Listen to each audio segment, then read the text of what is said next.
Hi guys, welcome back to my channel. My name is Lesia and I've been absent for the last couple of weeks because I was down with a cold and starting a new job, and it's been very hectic. But what I did manage to do quite well in this month of January in general, and also in the past couple of weeks, is to get access to lots and lots of new books. And namely, I requested like a heap and ton of books on Netgalley. And if you don't know, Netgalley is an online website that is open for librarians and content creators and book reviewers so that they can request an electronic digital book copy on their own e-readers and read them in their spare time and give feedback back to the publishers before the book is out sometimes as it comes out. Anyway, it's a really good tool to find more books to read, and I have been neglecting it for the past year, so I really tried to get back into it and I requested a lot of books, and those I'll be showing you today. The way that Netgalley works is that there is a ratio of feedback in your profile as a content creator or a book reviewer.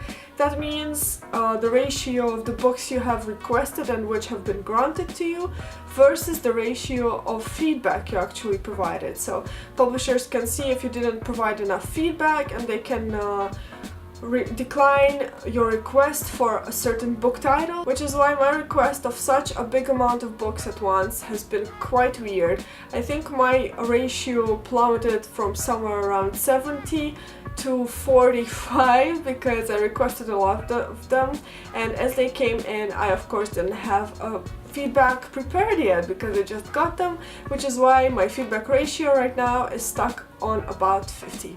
But anyway, with that out of the way, let's get started finally on the books that I plan to read because I got the Netgalley arcs. The first book I want to show you is Who is to Blame by Jane Marlowe. It's a historical fiction book set in Russia prior the release of serfdom in the 19th century, which is basically serfdom was like a slavery in Russia. Similar to slavery, it meant that peasants were working their owner's land instead, and it's kind of similar to the vassals in the medieval times in Europe. So that's a very interesting piece of historical fiction that I already read, and you'll be able to hear my thoughts on it when we go into the wrap-up later this month. The book is really cool, by the way, because we get to read from two perspectives, from the owners and from a certain serf, a young woman, so that's a really cool aspect about the book as well. Next on, I got approved for a really big release that I already read, and it was magnificent. It was Karvall. Karvall is written by Stephanie Garber, and you probably heard about the book on lots and lots of channels already. That's because it's amazing, and it's kind of giving you this vibe of the night circus with more action and a really tense plot and lots of twists and turns that you don't see. So if you want to check something similar to the night circus, also with a magical setting and a game and kind of people competing for a prize and all that kind of stuff, you really should check Karvall out. Next on, I requested Breath of Fire by Amanda Boucher, and this is the second book in the series, and since I got the second one I went ahead and got myself the first one, which is The Promise of Fire, which I already read and gave it 3 stars. It was average, but when I went into the second book I really disliked it, so I won't be talking too much about that one, and you will be able to hear more about this one in my wrap-up. Next on is The Devil's Prayer by Luke Garcias, and I believe that this is a medieval kind of setting following a priest or someone of the sort who is following kind of a mystery related to the devil. Something mysterious is happening and he has to follow through the riddle to find out why people are mysteriously dying after making a contract with the devil, and it sounded really intense and it got really good reviews. By the way, you can of course see the publishing dates below on the screen because yeah, some of them have already been published, but most of them are still upcoming in 2017, which is why you might be able to put them on your TBR. A book that I'm reading right now is Rasputin's Supernatural Dating Service, and this is a really cool title, which is why I basically requested the book. Also, if you can see the cover, you can kind of get the vibe of this book, and it totally stands true to the cover and to the title of the book, so it's exactly what it says on the tin. And this is by David D. Hammonds, and it's such a cool book. I'm gonna talk about it in my wrap-up also because I'm gonna be finishing this one soon.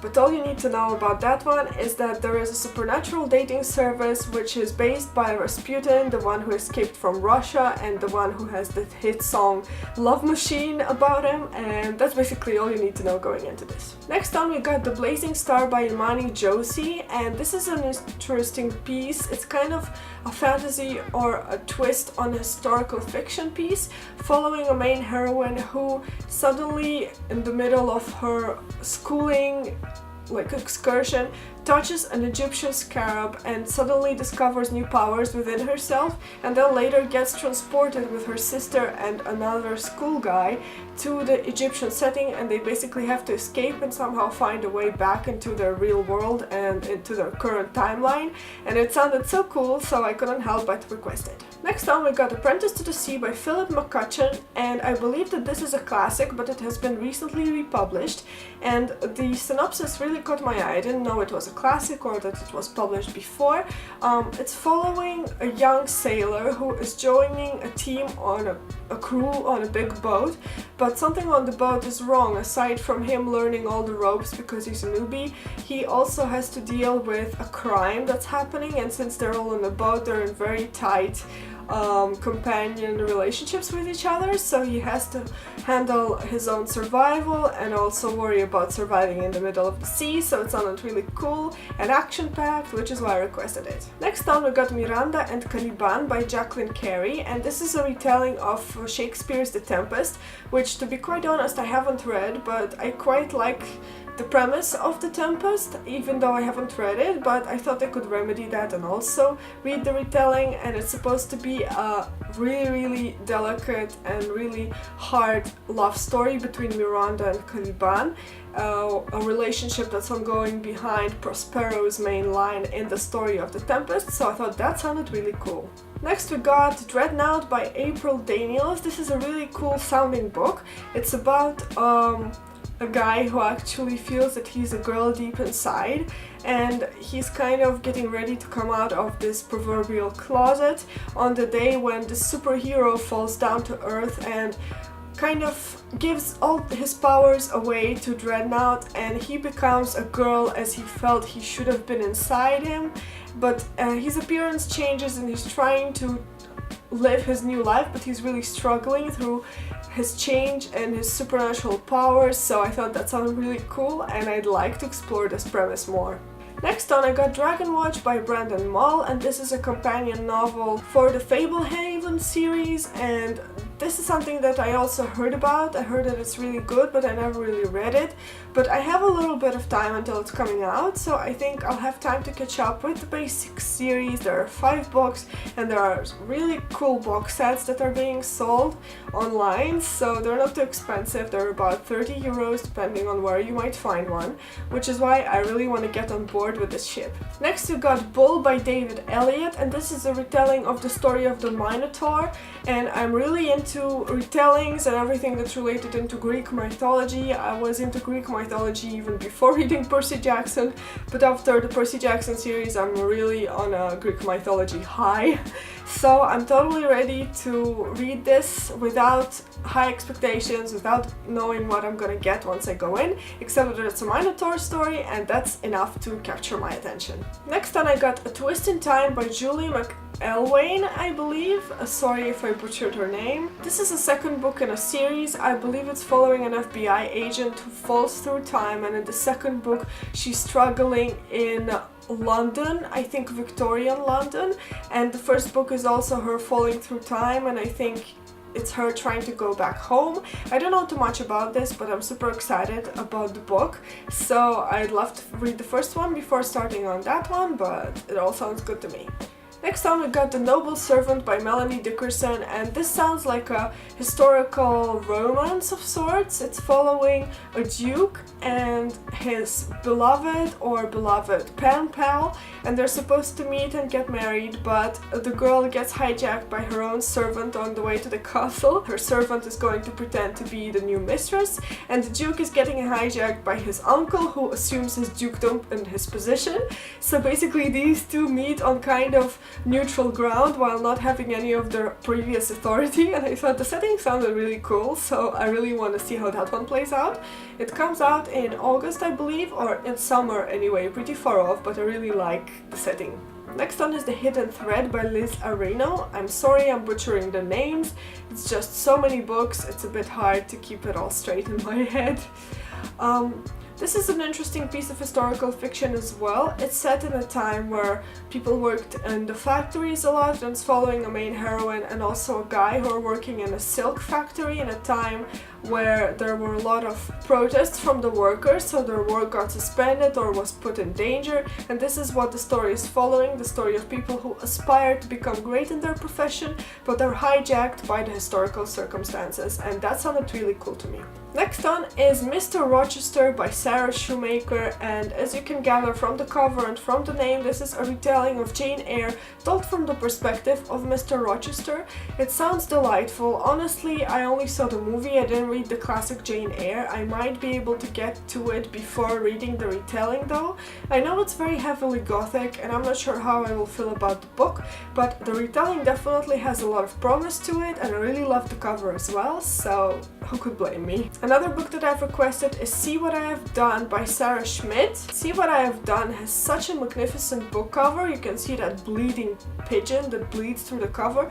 It looks so enrapturing, and it's following a story of a murder. It's not like a mystery of who did it, but more like why it happened and who is responsible and what's going on. So it's kind of a story of abuse and revenge and also murder, and it sounded really peculiar. I don't know too much about it.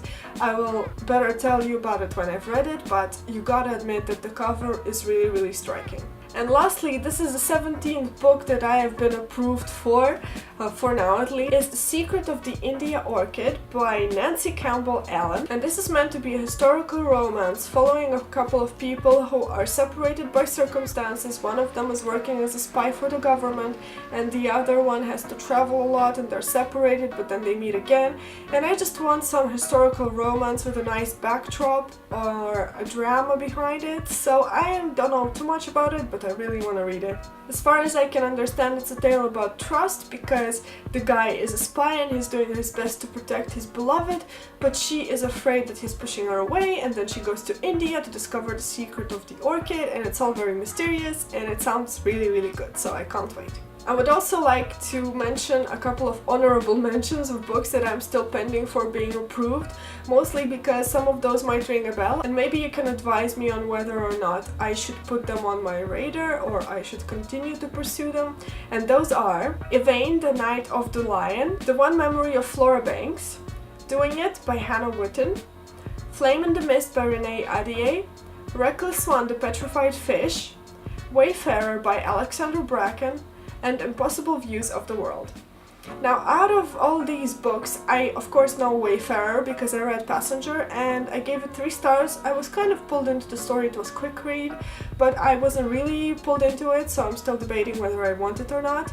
A Flame in the Mist is by Renee Adier, which is a big thing in the booktube community, of course, so I'm really curious about that book. And Doing It by Hannah Witten. I found Hannah on YouTube not so long relatively, but I've been quite enjoying her perspective, and I want to read more books by YouTubers, and that's why I have a big interest in it. So there you go, guys. You can imagine how long it will take for me to bump up my rating back to acceptable numbers. Please let me know whether you are in the habit of requesting anything through Netgalley, whether any of these books strike your fancy, whether you think I'm crazy for requesting 17 books and still counting, because I don't know what went over me, but I just went in a frenzy. I checked all the historical fiction category, all the section for fantasy, and I just couldn't stop requesting books that I thought might be interesting. So there you go, those are some new books that you could check out, and I'll see you guys next time with a different video about books that I actually read, so that I can actually give you some feedback on those. And I'll see you guys later. Don't forget to leave me a thumbs up if you like this video, and I'll see you guys in my next one. Bye bye!